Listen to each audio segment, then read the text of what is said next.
Olá pessoal, estamos ao vivo aqui no canal da Rafa Express para essa live de lançamento do livro Nas Colinas de Valdemoça. Não é? Estou chamando os convidados. Se vocês ouvirem se entrar algum som estranho, é meu gato. Meu gato está aqui nas dependências, ele perturba um pouco, mas tá tudo bem com ele, né? Então a gente vai dar início daqui a pouquinho, estou esperando os convidados, né? Esperando mais gente entrar, não é? Mas já estamos online. Já estamos online, não é? Breve os convidados entram. Por enquanto só eu. Convidando mais gente.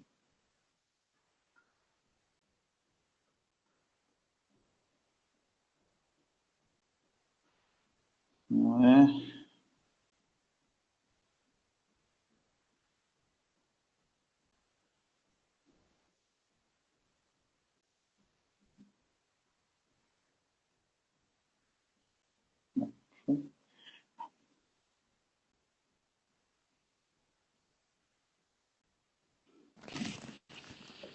Oi, boa noite, Tatiana. Tudo bem, você? Tudo bem? A primeira conseguiu entrar, que tá difícil. Não é? Eu mandei um convite para Mar, mas ela ainda não É, pôde aparecer. Vou mandar mais um. o Fernando deve estar entrando também. Ah, é. Eu passei as orientações para ele entrar, que vai pro computador, né? Uhum. Mas então, se você quiser começar, a gente. Bom, estamos esperando o pessoal entrar e tudo mais, mas se você quiser se apresentar e se apresentando, pode ser interessante. Ah, tá bom. Então, eu sou a Tatiana Rangeri, eu sou escritora e psicóloga. E estou, inclusive, lançando o meu primeiro livro, né? O lançamento é Sim, amanhã. sim. Quem tiver interesse em ir, vai ser um prazer. Na Livraria da Travessa, em São Paulo, em Pinheiros, às 7 da noite. Uma luz selvagem. E eu fiquei Mas belo encantada. título. Obrigada. Fiquei muito encantada com o livro do Fernando, porque é uma coisa extraordinária. Tudo que ele escreve vai para as mesmas referências que sempre me fascinaram a vida toda. Ah, eu concordo, né? O Fábio Fernandes, que também é um excelente escritor, né? Ele está já dando boa noite para todo mundo.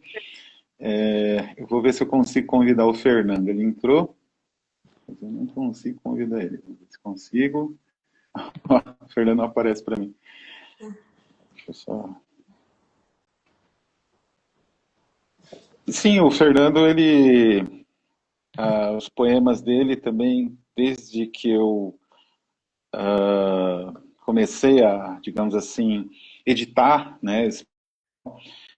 São poemas incríveis, né? Porque eu vou até comentar isso com mais calma depois que ele conseguir entrar, que é o seguinte: existe na poesia, na sua também, que eu cheguei a ler um outro manuscrito seu, né? É, É,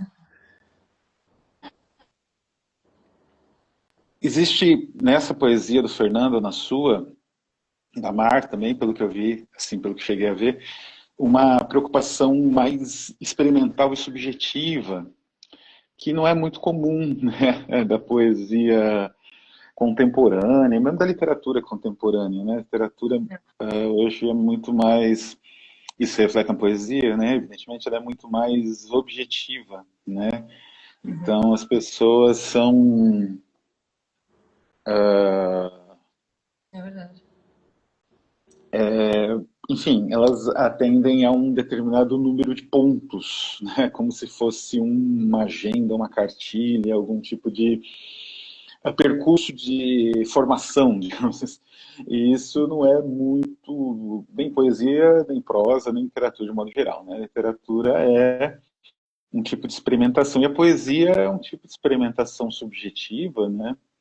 que tem uma série de elementos muito necessários para funcionar, né? Então, se ela vai nessa marcação, digamos assim, para pontos específicos, ela não consegue, né?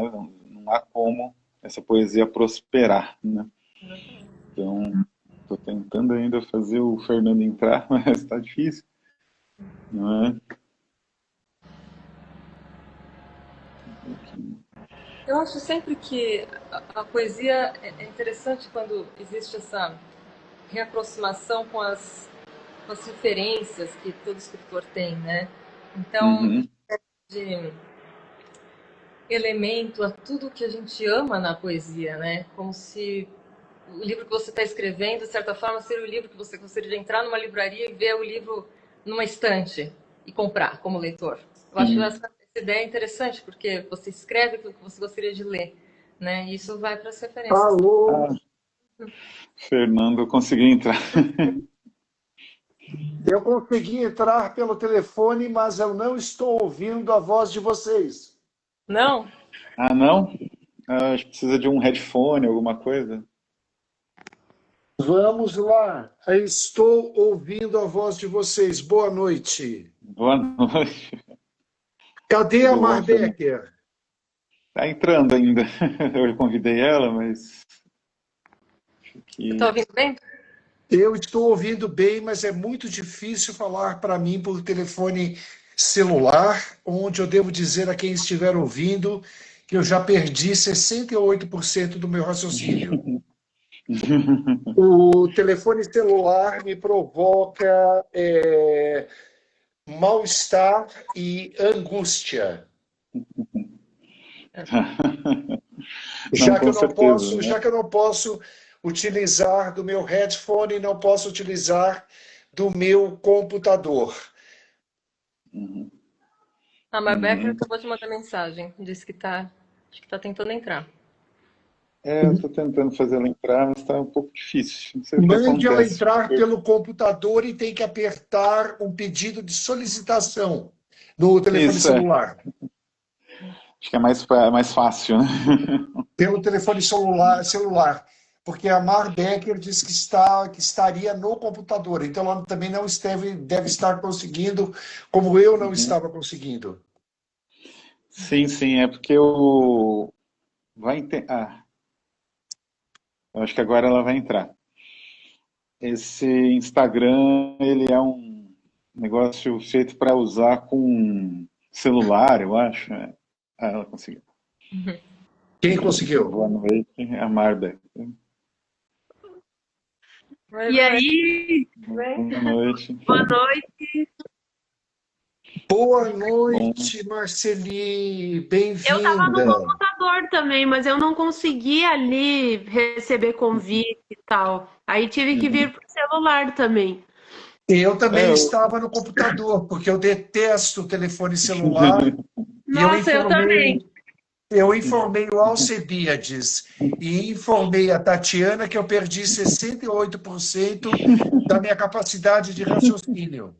Aham. é porque, eu não sei, essa interface terrível do Instagram é feita meio que para celular, né? Acho que eles já É. pensam nisso, né?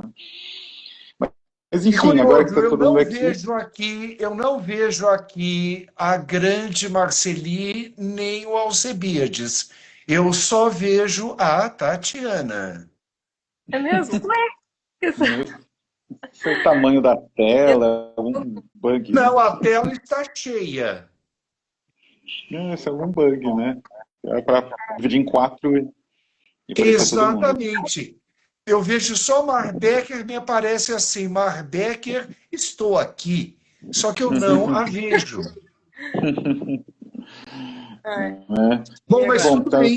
pessoal. Vamos fazer o seguinte: vamos fazer valer o poder das nossas vozes, apesar da minha ampla irritabilidade com o telefone celular e com tecnologia de um modo geral. Você, Marbecker, você, Alcebiades, você, Tatiana, estão me ouvindo bem? Sim, Perfeitamente. sim, perfeitamente, né? Maravilha, falem o que quiser, por favor. Então, bom, só introduzindo todo mundo aqui, a gente tem, agora está tudo completo, né? Conseguiu todo mundo entrar.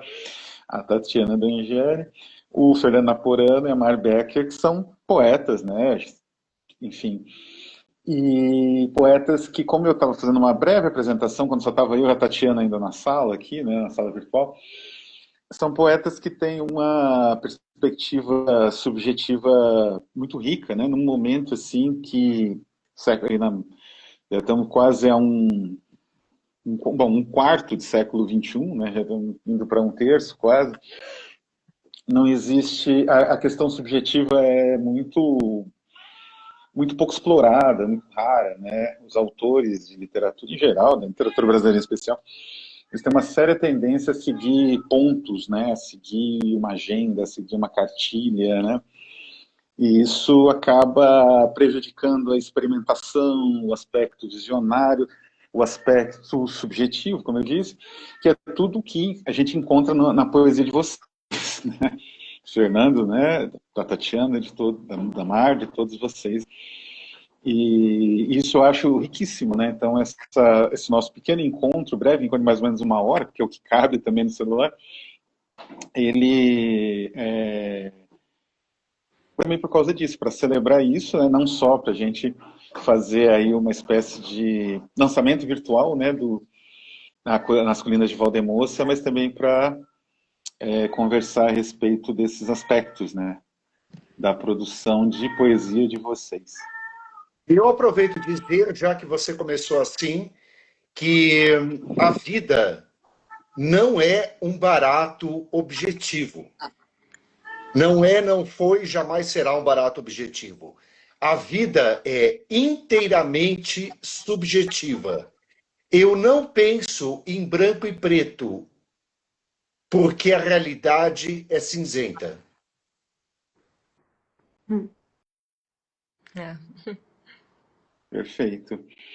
E, enfim, a Tatiana estava justamente comentando o efeito, né, dos seus poemas, Fernando, nela como leitora, né, que é um aspecto muito interessante, que eu também tive, né, porque eu conheci a sua carreira como crítico musical, evidentemente, Sim.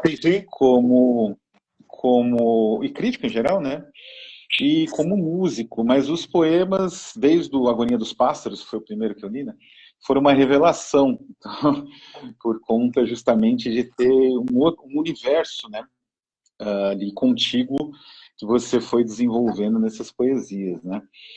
Então, eu até peço para a Tatiana comentar e depois, se você, Fernando, quiser complementar, né. Sim, os poemas do Fernando sempre, a mim, né, me levam muito é o que eu estava comentando com você, as referências que a gente ama na literatura, né, a grande literatura. Você vê alguma coisa ali de Georg Trakl, por exemplo, você vê uma espécie de eco da literatura que talvez tenha desde a primeira vez, cada um a seu modo, né, em algum momento da vida, nos encantado e nos despertado enquanto escritores, né? Então, eu acho que esse retorno à grandeza da poesia tem sim que fazer parte da literatura contemporânea, que por que não fazer esse movimento, né, enfim, explorar tudo que está quase sendo perdido, né? Eu vou aproveitar a tua fala para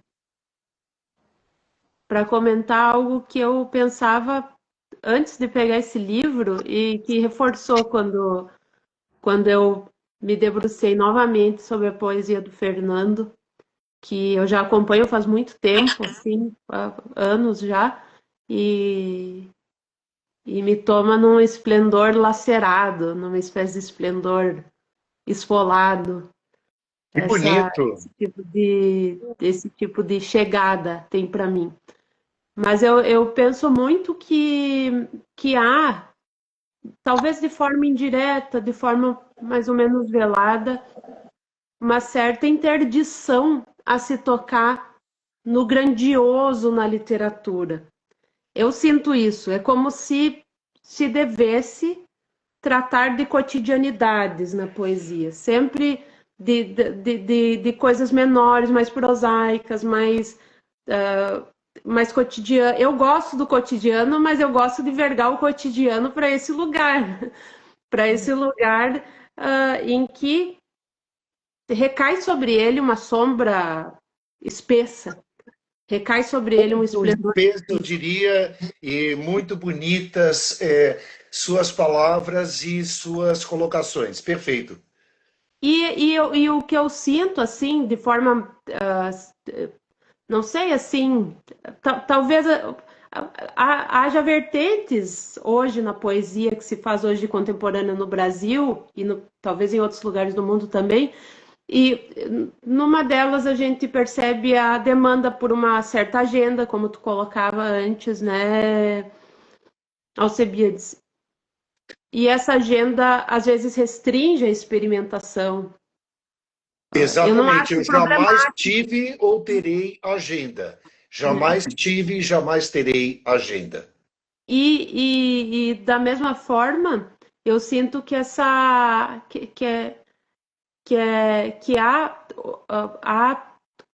também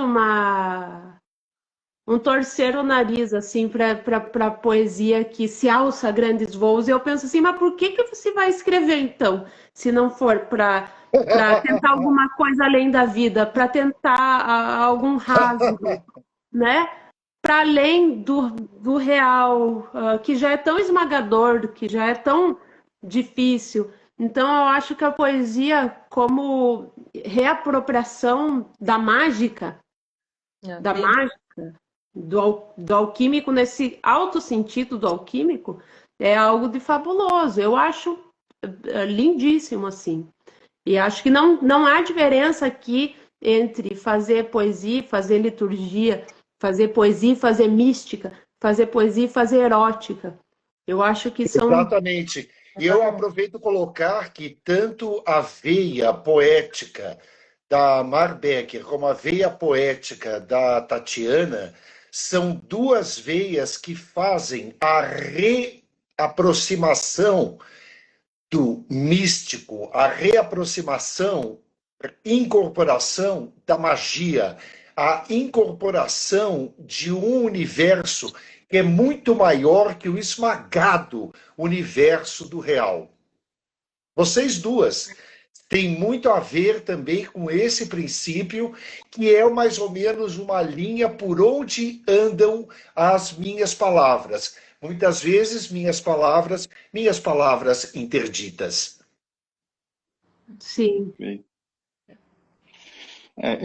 Isso é muito interessante, digamos assim, esse caminho, né, que a nossa discussão foi tomando, porque é um aspecto que não é isso que a Mar Becker falou foi muito interessante nesse aspecto não existe uma rejeição do cotidiano, né? Porque quando a gente fala na questão subjetiva da literatura, da poesia, da literatura, enfim, né, também, da própria prosa, né, uma prosa mais subjetiva, ela tende hoje a ter menos espaço, até editorial, né?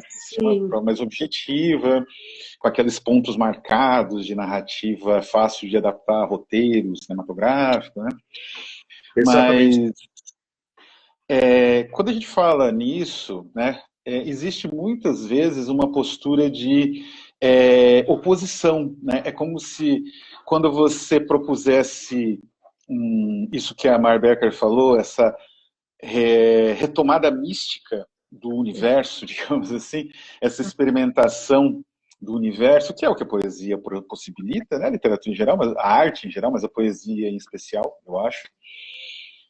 Porque a poesia é uma mistura de música com palavra pura, né? Com ideia, então é uma coisa muito única, ser humano, né? E quando a gente fala nisso, muitas vezes existe essa postura de achar que o poeta, o autor, ele está numa espécie de torre de marfim, né, assim, aliado, né, alheio a, sei lá, qualquer coisa que se chame realidade, né.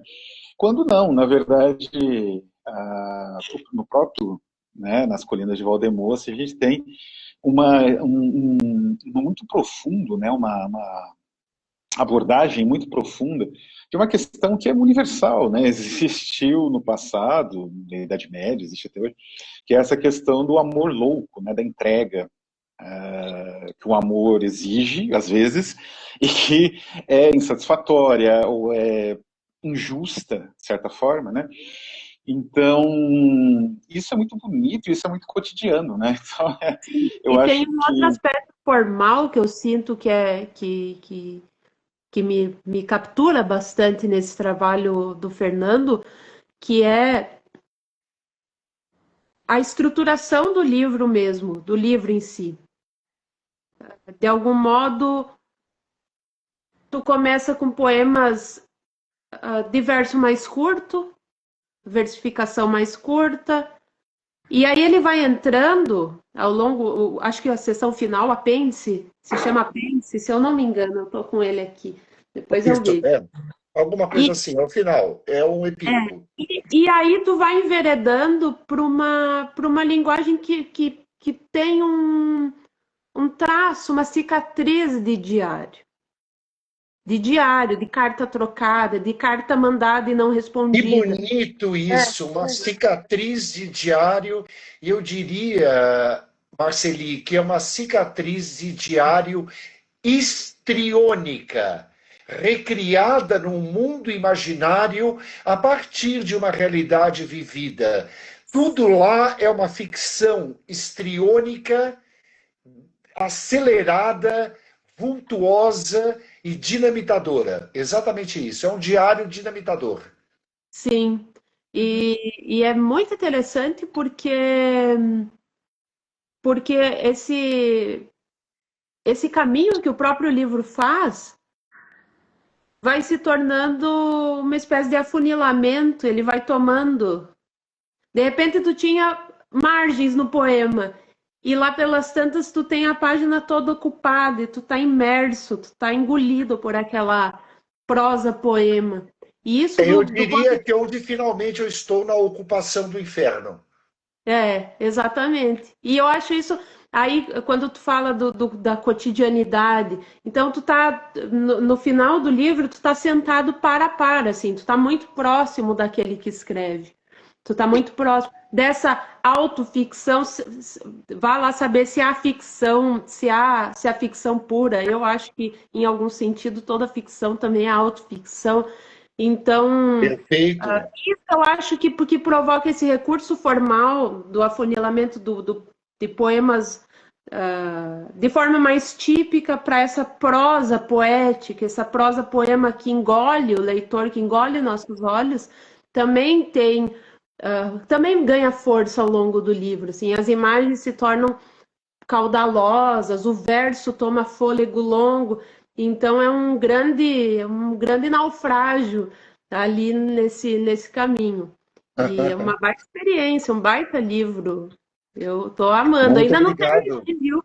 Tô amando. Muito obrigado, Marbecker, muito obrigado. Eu acho que a sua análise com a precisão de uma virginiana nata é absolutamente espetacular. Obrigado.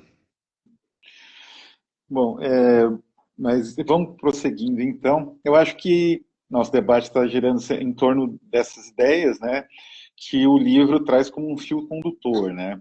O livro é digamos assim, é uma obra muito complexa, porque como a Mar Becker falou, ele tem digamos assim, a estruturação estilística é muito única, né? Você tem seções que vão mudando, giram em torno mais ou menos dos mesmos acontecimentos, as mesmas, enfim, ocorrências, digamos assim, daquilo que a imaginação do poeta vai rearranjando ali, só que de uma forma muito única. Então parece que realmente você está percorrendo diferentes níveis, chegando digamos assim, ao inferno, né, que é a parte final.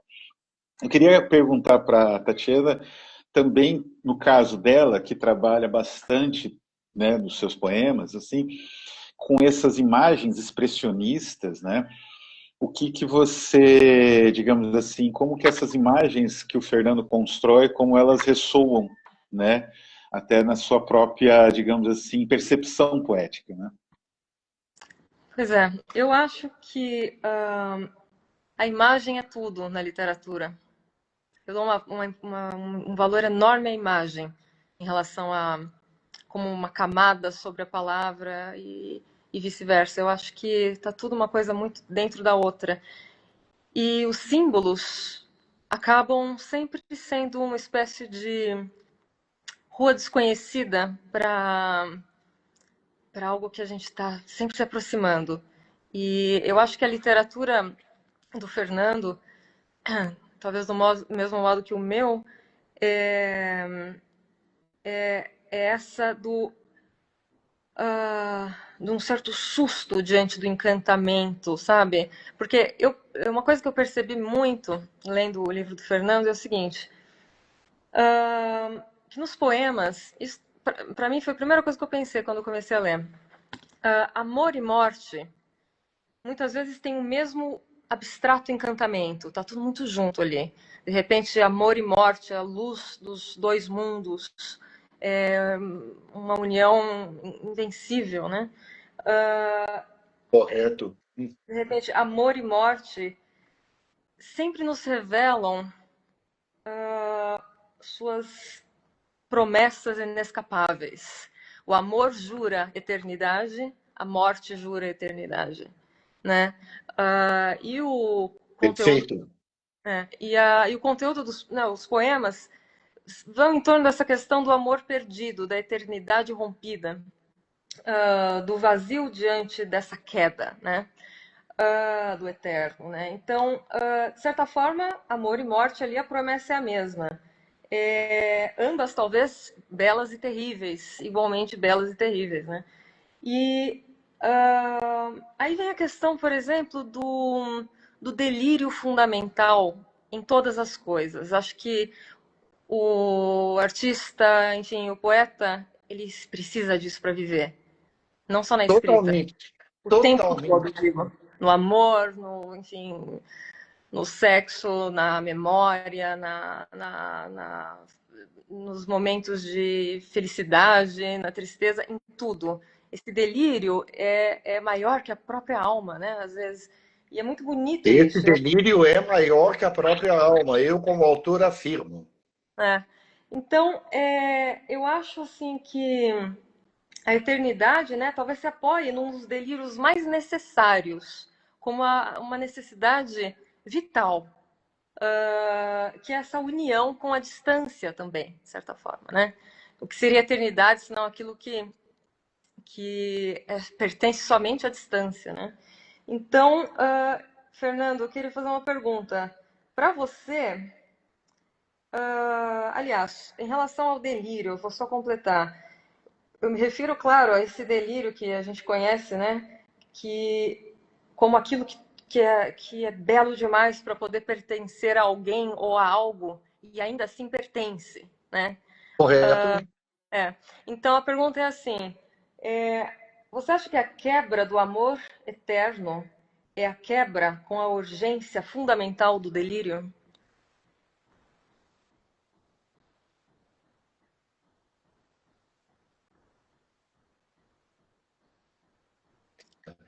E o livro nasce para recriar a necessidade de um espaço que se foi. Esse espaço ido é o espaço do delírio necessário. O delírio necessário que foi apagado por essa triste palavra chamada ruptura. Perfeito. A gente perdeu o iniciozinho, mas eu depois acho que já ficou mais Cortou um claro. pouquinho, né? Uhum. É porque conexão é sempre um problema, né? Mas enfim, eu acho muito interessante as abordagens até aqui, porque a gente está vendo que o livro do Fernando ele possibilita, especialmente para pessoas que trabalham a poesia também, né? Que são não é do mesmo, digamos assim, do mesmo campo, né, que trabalham também criando poesia, possibilita uma riqueza muito grande de leituras, né? Isso é uma coisa muito instigante, né? Porque o livro, convencionalmente, ele teria uma leitura, sei lá, usual, né?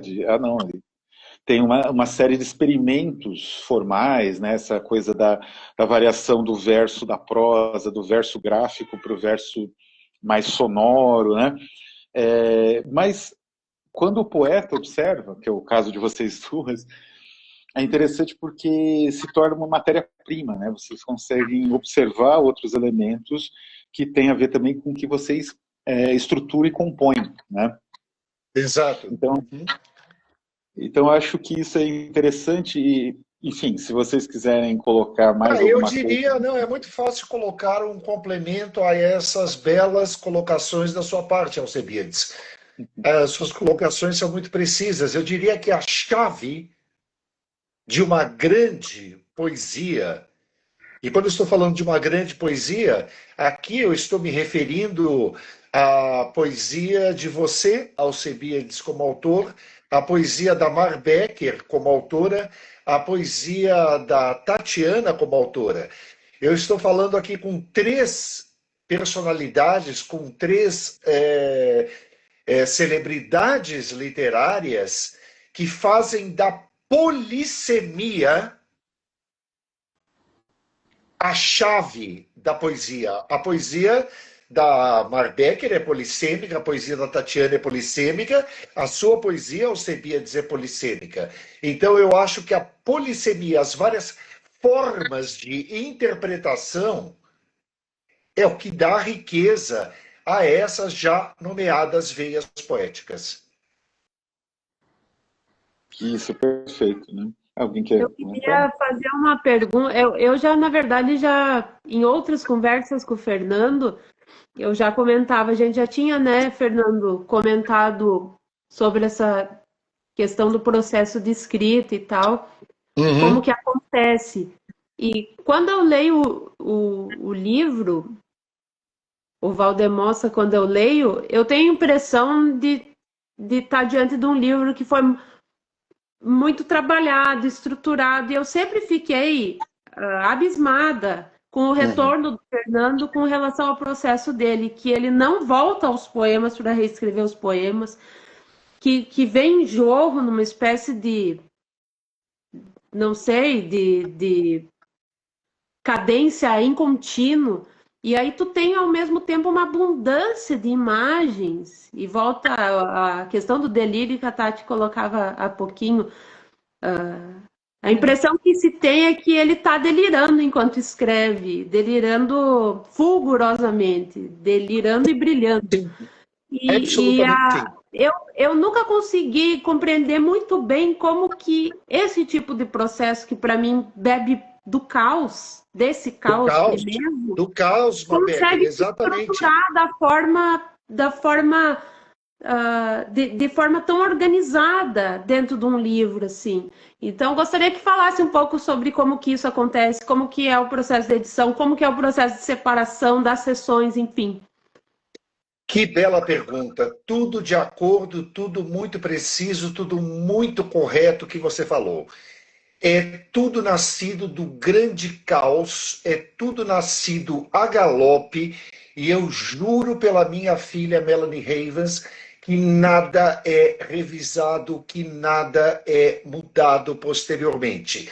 Posteriormente, eu ligo o meu Mercúrio em Aquário, que é o mesmo que o seu, Marbecker, e o meu Mercúrio em Aquário, que é uma inteligência cartesiana e racional, monta a casinha do delírio que foi escrito em guardanapos, em agendas, em tocos de papel, em pedacinhos de maço de cigarro. Eu devo isso ao meu Mercúrio em Aquário, que com precisão monta as camadas do inferno de forma lógica e límpida. Sim, eu adorei essa história de casinha do delírio.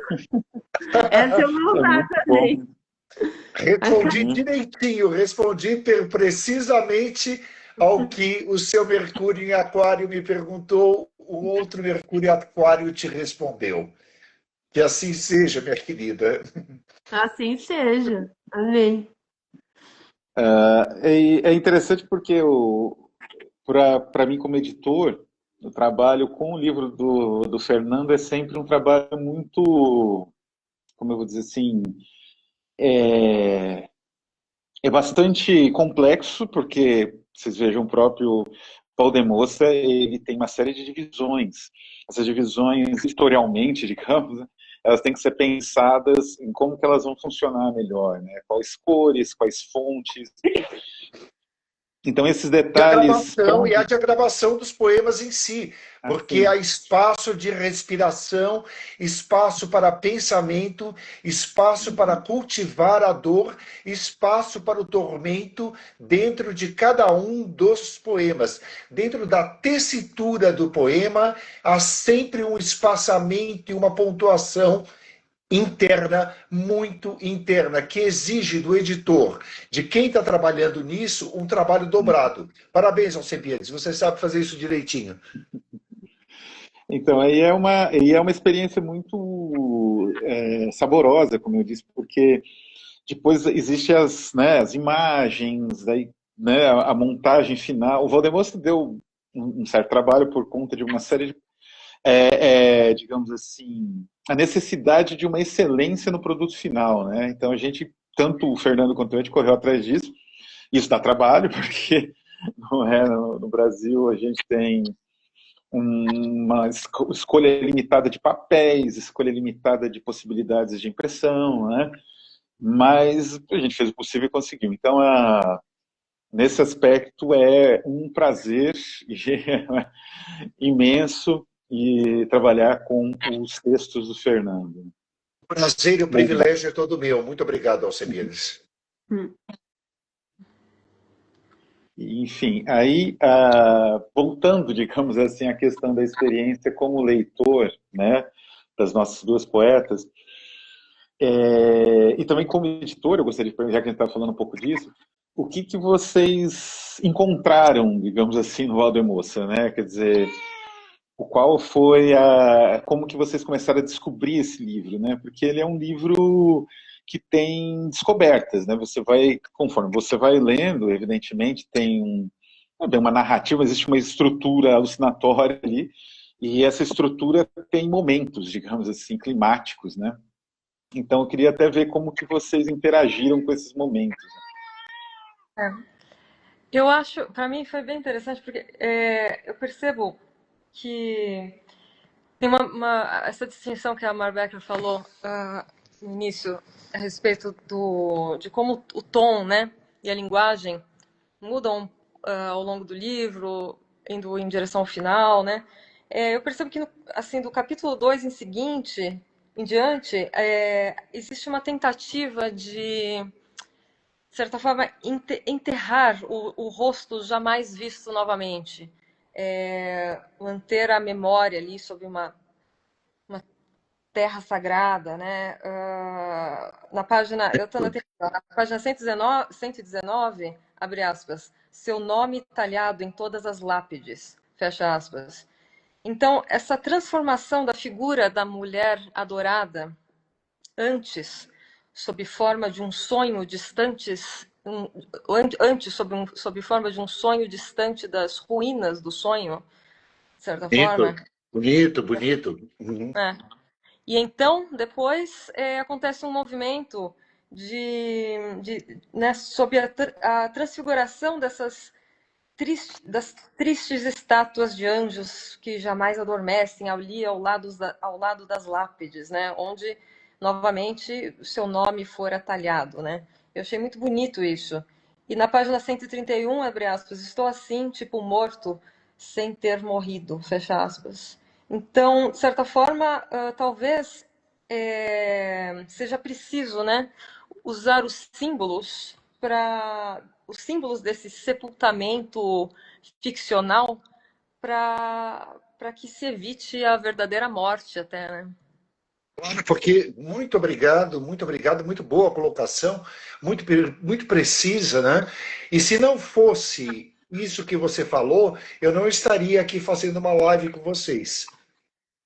Porque a gente morre disso, nisso e por isso. Uhum. Muito bem colocado as suas palavras, Tatiana. Obrigado. Para mim, eu abri o livro. Primeira coisa, eu vou contar assim, de forma muito intuitiva, desorganizada, e a gente vai se entendendo no enquanto, tá bom? Perfeito. Quando o livro chegou para mim, eu estranhei muito, porque eu não encontrava título na capa. Eu não Que ótimo. encontrava título. Aí eu virei e eu pensei assim, porque veio de motoboy, tu lembra, Fer? Eu pensei, será que o cara entregou certo? Será que pá? Daí tava lá o nome direitinho. Eu falei, só pode? Nossa, que livro. Aí me espantei com o tamanho também, porque é uma edição muito diferente do que a gente costuma ver dos pequenininhos, dos livros menores de poesia. Aí eu abri e caíram 2 cartões, assim. Um cartão. Então, chegou para mim como objeto livro de forma muito misteriosa. De forma muito misteriosa. Eu Que tive de abrir bonito isso, que bonito. e começar a compreender, a me embrenhar naquele livro Pântano, Sol, e fui entrando e a partir dele eu compreendi algumas camadas.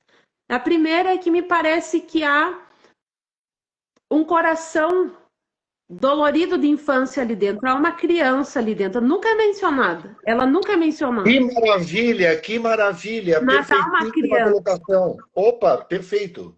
Há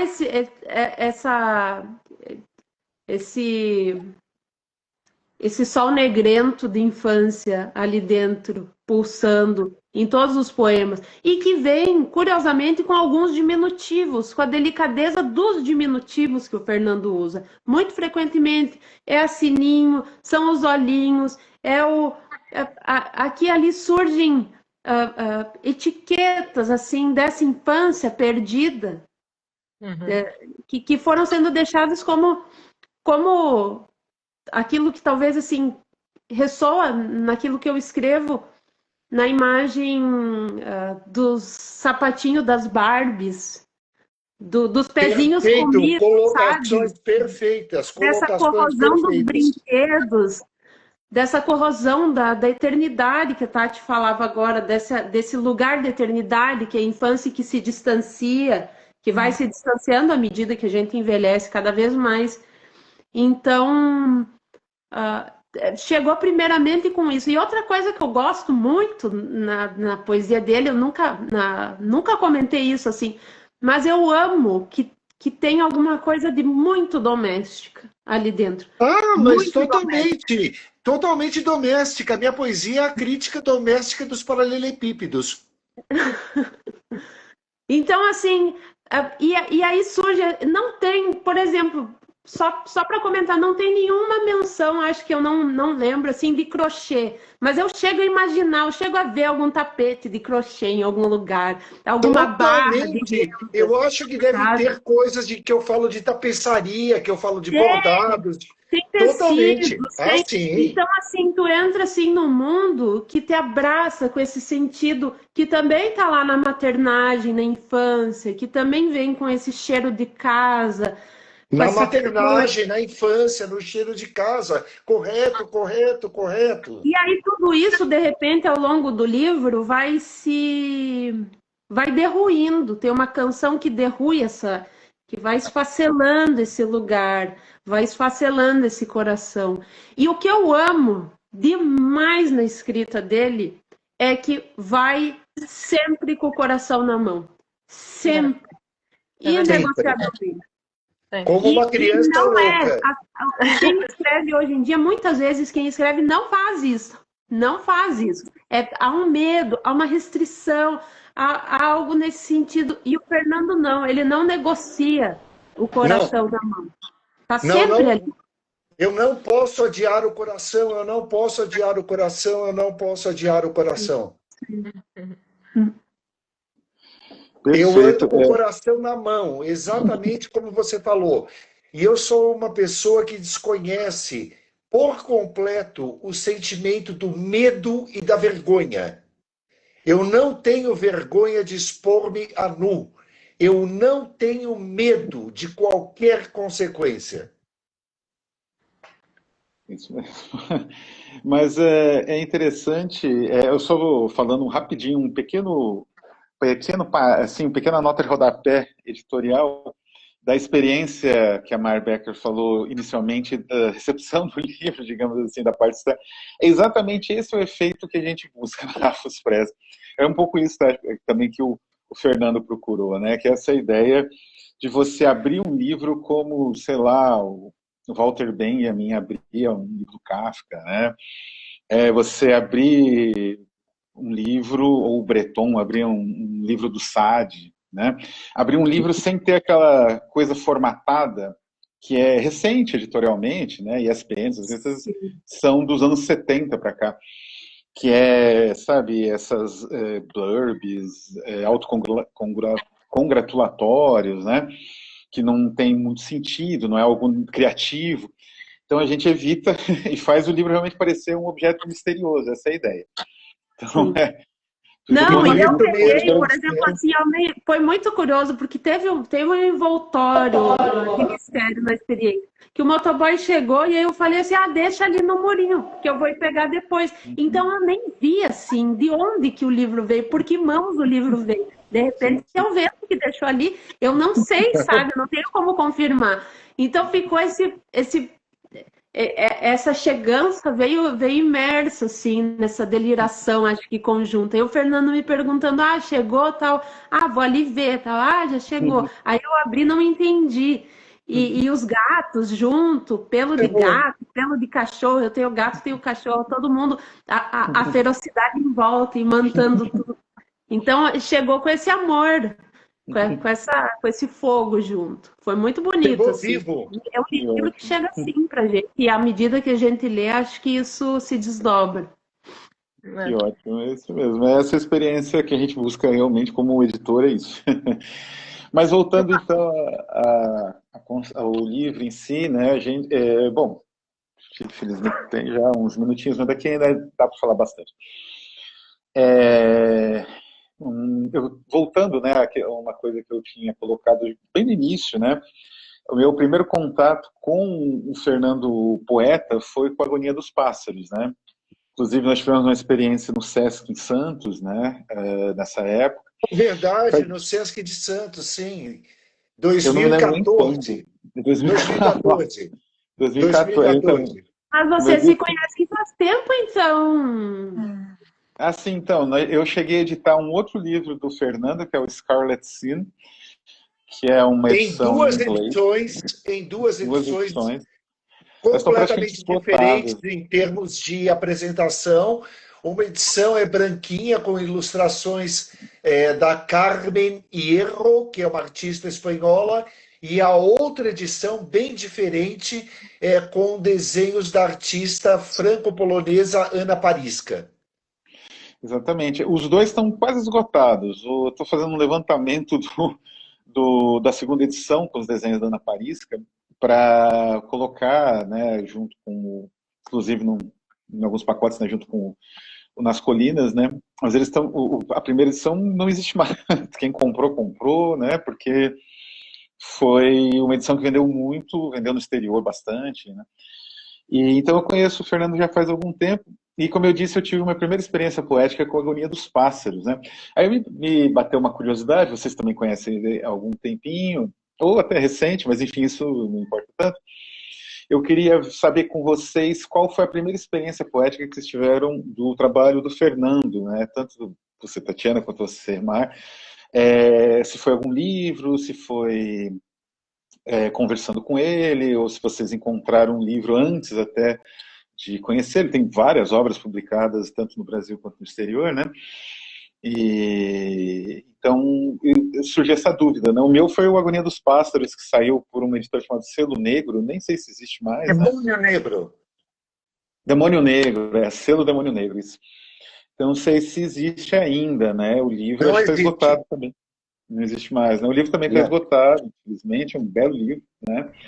Mas qual que foi a experiência de vocês, né? Que eu ouvi. Quer começar, Tati? Já falei demais. Não, não, começa você, Marcelinho. Quer? Tá bom, posso começar. Sim. Começa você, Marcelinho. Vamos lá.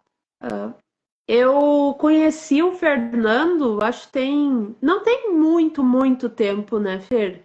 Deve ter o que uns 2 anos e meio, 3 anos. 3 anos, mais ou menos. E assim, de imediato nas redes, pela rede mesmo, pelo Instagram, por Exatamente. leitura, assim, a poesia dele me capturou por por essa luz sobre a imagem, por trabalhar a imagem, por essa vertente que, claro que há musicalidade. Fernando é um músico, então é inerente àquilo que a língua que está ali, esse perfil de ritmo, de harmonia, de melodia, enfim. Acho que até do ponto de vista formal, o livro também tem algo sinfônico. Eu não vou me Bastante, alongar nisso, bastante. mas acho que há, porque ele dialoga com a tradição, aí esses ecos voltam mais tarde no diálogo com a amada morta, com a amada Luzidia. Então, o primeiro contato, e acho que aqui já já há uma brecha daquilo que é o encontro, que fala daquilo que é o encontro da poesia dele com aquilo que eu escrevo, que é um olhar específico sobre a imagem e um desejo de trato dessa imagem, de Perfeitas palavras. universalia em torno dessa imagem. E, e claro que a gente começou a conversar e era o exato oposto, assim, porque o Fernando comentava, viajei para não sei onde, passei tempo, morei não sei o que, caminhei não sei... Assim, o cara que conheceu o mundo, todos os ventos, todos os mares, tudo, viu todas as formas de aurora. Olha a minha gata aqui, passando. Então, eu pensava assim, mas o que eu vou falar para esse cara, que é um poeta assim, cujos olhos, cujos sentidos já foram aguçados por todas as formas de fogo, vento, terra, ar, enfim. E eu aqui com o meu pequeno mundo, eu me senti assim, sabe? Que eu vou dialogar? Porque eu sempre fui enclausurada, sempre, a vida toda, assim, desde muito pequena, em Passo Fundo, tive muita dificuldade de vir para São Paulo. Continuo tendo dificuldade de morar em São Paulo. Acho uma cidade difícil para mim. Então, eu gosto de caverna, de quarto, de bicho perto e ficar assim nesse pequeno lugar. E, curiosamente, a gente achou uma rachadura que não fecha por onde a gente conversa. E por onde a gente desenvolve línguas, dialetos, por onde a gente conversa com os pássaros junto, por onde a gente agoniza. E acho que isso que é o fascinante e mostra o poder da língua, de aproximação de alteridades tão alteras, tão diversas. Isso porque a sua poesia, Mar Becker, é grandiosa, muito grandiosa. São os vasos comunicantes que existem entre as nossas veias poéticas. Suas colocações são completamente perfeitas e o meu contato com a Mar Becker nasceu a partir da minha grande admiração pelo texto dela. E o meu contato com a Tatiana nasceu pela minha grande admiração do texto que ela cria. Eu fiquei acachapado quando eu comecei a ler as coisas da Tatiana, que me mexeram e me mexeram muito.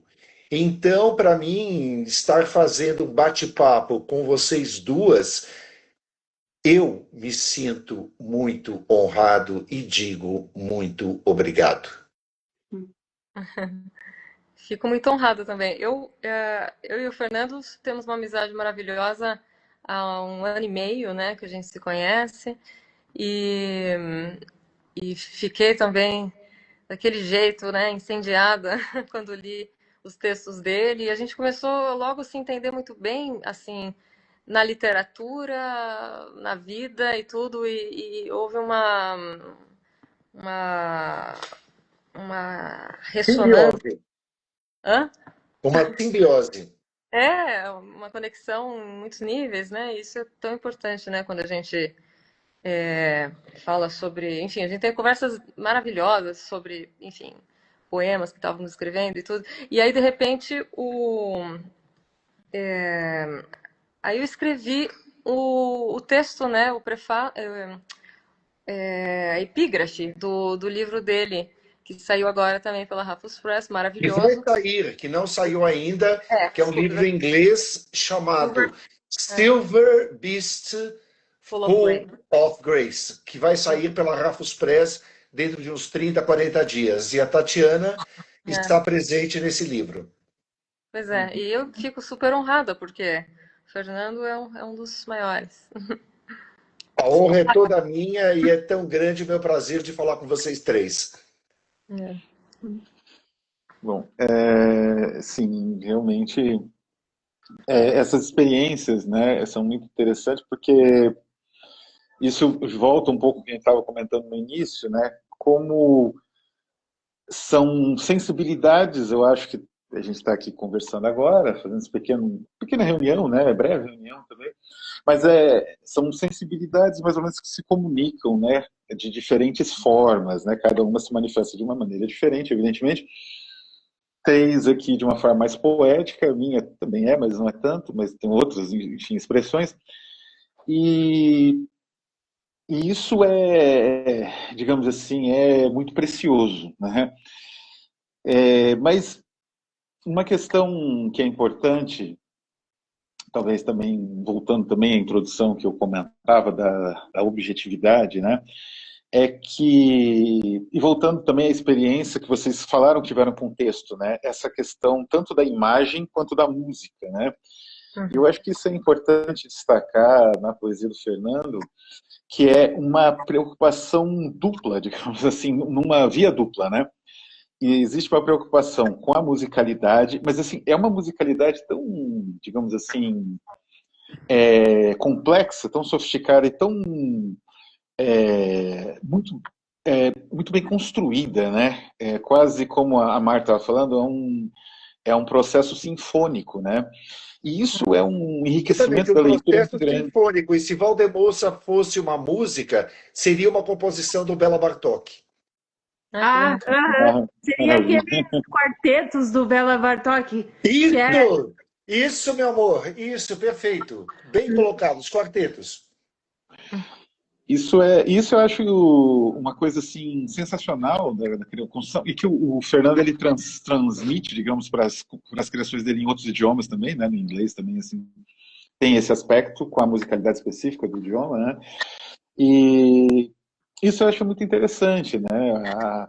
É uma experiência, como a gente está falando aqui, você consegue, o próprio Fernando fez isso, você consegue traduzir para uma experiência musical, né? Digamos assim, a sinestesia pura, né? A experiência que é visual, porque tem muita imagem, também é musical, né? Ela se dá em vários níveis e para o leitor digamos assim, um buquê, né? Igual um vinho, né? Um buquê. Que luxo, que E, belas palavras, Alcebiades. Muito bem. e aí eu queria perguntar para vocês, assim, que a gente já tá quase dando o horário, porque o próprio negócio cai aqui, o Instagram tem essas coisas, né? 1 hora e pouquinho.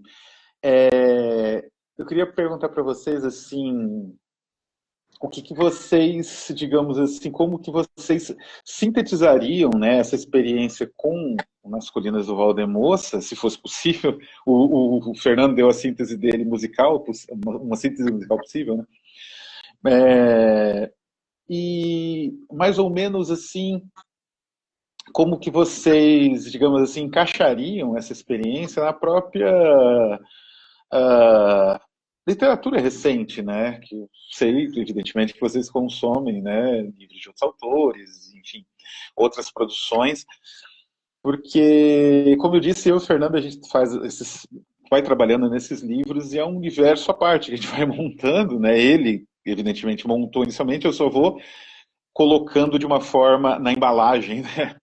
Para o leitor, mas eu mesmo, assim, eu não, faz muito tempo que eu não tenho uma experiência com uma leitura do Valdemoça, assim, né? Então, eu queria saber até, né, de pessoas que não trabalharam diretamente no livro, igual eu e o Fernando, o que vocês sentem também, se vocês têm esse tipo de experiência com essa leitura, né? Se vocês conseguem, como eu disse, sintetizar e como vocês colocariam na experiência de leitura que vocês tiveram recente e tudo mais.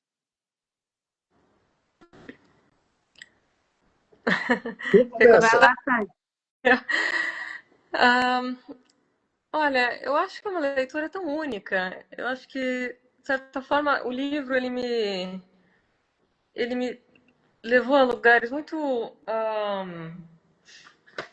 particulares mesmo dentro da obra do Fernando, que eu já conheço outros trabalhos dele.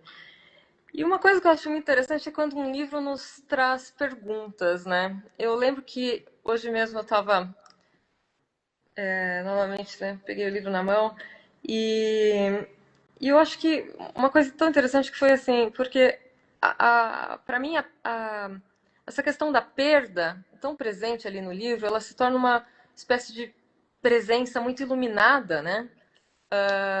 E a gente fica com essa coisa na cabeça, para onde vai tudo que se perde? Será que devemos ou não acreditar no dom do esquecimento, sabe? Coisas assim. Então, assim, eu acho Belas que. colocações, belas colocações. Uhum. Então, de outros modos, outras obras vão de encontro a esse lugar, porque tudo são referências, tudo uma coisa sempre inspira isso, mas sei lá, para mim, eu gosto, é um poeta que nem tanta gente conhece, mas é maravilhoso. O expressionista Tráculo, por exemplo, que eu e o Fernando adoramos, tem um Muito. tom muito forte disso para mim nos poemas do Tráculo. Aquela poeta Ingeborg Bachmann, que eu amo, me traz Muito. esse mesmo Yes. senso de pergunta. Eu iria um pouco por aí. Eu concordo com a Tati sobre o, o teor único desse trabalho. Eu acho de todos os ângulos é uma voz muito única do Fernando. Aí eu encontro aqui e ali reverberações, até em alguns poetas contemporâneos. Tem um poeta de que eu gosto muito e eu leio já faz bastante tempo, publicou uma plaquete mais recentemente, que é o Diogo Cardoso. É um Não, ele é poeta bom. Ele é bom, muito bom. contemporâneo Eu e eu gosto encontro muito do trabalho do Diogo Cardoso. É, Gosto muito, ele é muito o bom. Ariel aqui ali pelo Rasgo de Sonho, que traz esse trabalho dele também, Sim, embora com as sim. diferenças devidas, eu acho que o interessante em se aproximar a autores é para compreender o que partilham em comum, mas também resguardando as devidas diferenças, porque afinal cada voz é única e eu sinto ali que, embora o Fernando beba muito das referências, tem Eugênio de Andrade, tem a delicadeza e a ferocidade do Helder, tem Alberto, até Uhum. nessa entrega tem Alberto, sabe? Nessa entrega desenfreada, assim, e no drama também eu encontro muito, inclusive desse debruçamento de anjo que tem na escrita da Gabriela Leonsol, por exemplo. Tem Opa, alguma sim. coisa de Murilo Mendes, o viés mais surrealista, que de repente encontra uma mariposa de cetim, e essas transfigurações que na poesia dele são puro movimento, tu mal alcança uma, ela já se tornou outra coisa. Tu mal visualiza uma coisa, ela já se tornou outra coisa. É uma poesia muito rápida. Lindo. É. E aí eu encontro também reflexos lá do Antônio Gamoneda, que é um poeta que eu amo demais. Eu estava conversando com o Domênico, meu marido, esses dias, que o Gamoneda tem essa dupla camada. De um lado tu tem um peso púrpura, um devir humus trabalhando, e de outro tu tem uma agilidade nas imagens, uma água percorrendo rápida, veloz. E eu acho que o Fernando também trabalha com esses dois registros. Tem um peso de fundo, tem um grave, um contralto ali, e tem um sopraníssimo de sininho acima, muito veloz, em registro de asa. E eu acho que, claro, eu identifico essas reverberações na tradição, mas acho que dentro do trabalho dele, no desenvolvimento que há nesse livro, isso ele compõe de forma única. Então, se fosse escrever assim, aproximaria aqui e ali, mas diria, esse é o desenvolvimento da obra dele, assim. E não conheço o trabalho musical do Fernando, embora ele seja muito conhecido por isso, mas assim, até me sinto convidada a conhecer para encontrar também esse campo ampliado da poesia na música. Outra coisa também é que cada obra, né? Muitas vezes algumas obras específicas acabam percorrendo, caminhando pela mesma estrada, né? Mas o fim dessa estrada é sempre muito pessoal. Não dá para você. Então, de certa forma, eu acho, enfim, o livro do Fernando é extremamente pessoal, no sentido de. E a escrita dele, não só esse livro, claro, mas a, esse mergulho para dentro dele, essa estrada para dentro é totalmente pessoal. E eu acho que isso é lindo, porque quanto mais pessoal, mais universal, né?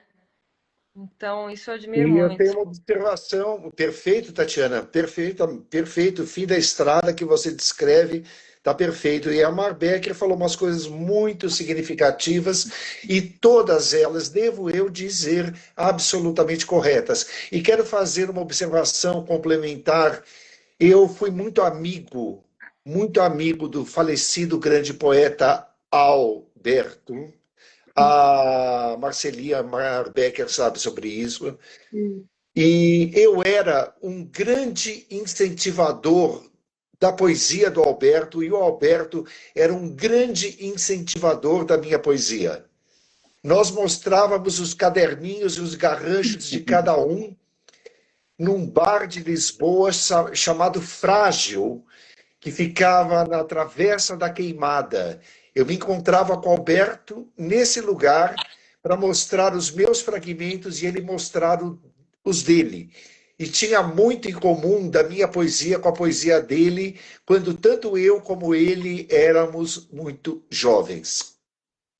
Olha. Perfeito. Bom, a gente então está se encaminhando para o final, né? Porque, Muito enfim, obrigado. tudo que é bom acaba também. E então eu queria que vocês dessem, né, as palavras finais. Eu já vou colocar aqui como editor da Rafus Press, né? A gente já está mencionando aqui o novo livro do Fernando, que vai sair, creio que em 30 dias. A parte de edição e diagramação já está concluída, né? Só a impressão que dá um pouco de dor de cabeça, como sempre, mas enfim, a gente já está meio que pegando o jeito para os livros do Fernando, que tem que ter um cuidado um pouco diferenciado. Então, vai ter um novo Silver Beast em inglês, né? E, enfim, como eu disse, a poesia do Fernando tem bastante ressonância, né, do exterior, com autores mais, não tão obscuros seria a palavra, mas mais fora também desse registro convencional de criação poética em inglês, por exemplo, né, também. Não é? Pior. Né? Enfim. Então, né, a gente está nas Colinas de Valdemoça, no site, dá para achar no link agregado aqui do perfil no Instagram, e em breve teremos aí também o Silver Beast. Então, eu deixo aí as palavras finais das nossas duas convidadas e do autor, e agradeço a todos que participaram, que mandaram comentários, todos que assistiram a live, né? A live vai estar disponível, não sei se aqui fica, mas vai estar disponível com certeza no YouTube, que dá para salvar, né? Então eu vou mandar lá para o YouTube. Só os comentários, infelizmente, não ficam, né? Mas se ela ficar aqui disponível, fica aqui também no Instagram. Tá certo? Então é isso. Espero aí as palavras de despedida dos nossos convidados. Bom, muito obrigada pelo convite, fico super feliz, adoro o seu trabalho, Alcebiades. Obrigado. Muito obrigado. Fernando é muito especial como escritor e aqui eu vou completar dizendo o seguinte: o livro ele passa por caminhos muito solitários, muito densos, muito assim belamente sombrios, mas aí o que fica para mim é essa questão de uma espécie de tentativa e de triunfo que se consuma, no sentido de que, de alguma forma, essas cinzas da memória, esse rastro, né, do eterno, ele permanece intacto, sabe? Ele triunfa, como se houvesse ali você fecha o livro e você fala, a frase que me vem é cinzas triunfantes. Que bonito, muito obrigado. Excelente, linda, linda colocação. Dá teu adeus, Marceli, por favor. Eu pensei em ler um poema do livro, se tudo Que bem. honra, por favor, Marceli. Vou ler 2 curtinhos assim. A rosa acesa ainda respira no martírio do silêncio, ao lado esquerdo desta cama, há 4 anos habitada pelo fóssil de George Sand. A partir de hoje, não mais a fitarei. Esculpirei a obsessão do olho por todos os lados de teu contorno, há 4 anos desperdiçado em moer gestas. Por e para, enfim, alimentar o fantasma de George Sand. Com a linha acima, em verso de agora, daqui me retiro. Que se fodam os avisos, os cachos de vidro, os compromissos, a despedida vertida em vício e o vasto tempo perdido.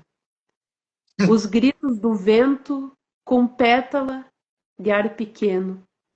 Em teus olhos declamavam versos de Keats, em tua tatuagem de corujinha, essa mesma que agora parece pedir água púrpura. Neste agora, se viável for transcender a hora, travo as pálpebras com força, colocando a cedilha entre parênteses, enforcando-me porque já me enforquei em teus olhos, para ver-te maior, invertente, melhor com sempre. Muito obrigado, Mar Becker. Muito obrigado. Precisa leitura. E eu devo concluir que é uma honra, foi uma honra, continuará sendo uma honra escutar vocês duas, escutar o meu editor Alcebiades. Eu acho que fizemos uma triangulação perfeita e peço a vocês que adquiram uma cópia das Colinas de Valdemoça com o Fantasma de George Sand, e quero agradecer a todos que me ouviram, a todos que participaram. Eu cheguei a ver vários comentários soltos por aí. Agradeço a todos, mando todo o meu carinho e um grande beijo para todas vocês. Obrigado, muito obrigado. Então, encerramos aqui. Obrigado para todo mundo. Até a próxima. Beijão. Obrigado, Tchau. que assim seja.